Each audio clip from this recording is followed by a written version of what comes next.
தாய்மார்களே, என்னை வளர்த்தெடுத்த வழக்கறிஞர் பெருமக்களே,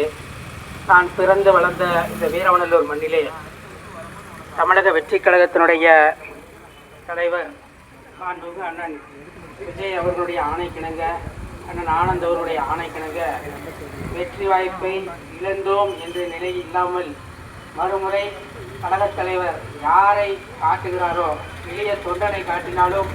நம்முடைய விசுவாசம் வாக்கு தமிழக வெற்றி கழகமாம் சின்னமாம் வெற்றி கழகம் வெற்றி சின்னமான வெற்றி சின்னத்தில் இருக்க வேண்டும் என்று கூறிக்கொண்டு, நம்முடைய மக்கள் எந்த பிரச்சனையாக இருந்தாலும் நம்முடைய நகர கழகத்தை எந்நேரம் ஆண்டுகளாலும் அணுகலாம். சிறந்த மனை போன்ற அந்த மடையிலே ஓடுகின்ற நீராக இருக்கக்கூடிய அண்ணன் ராஜகோபாலன் அவர்கள் வாழும் கருணனாக அனைத்து தொகுதி சார்ந்த நல்ல விடயங்களை செய்து தருவார் என்ற ஆணைக்கிணங்க அவரை வச்சுக்கிட்டு தான் அவரோட தம்பியா அவரோட ஒப்புதல் பெற்று நான் அந்த வாக்குறுதியை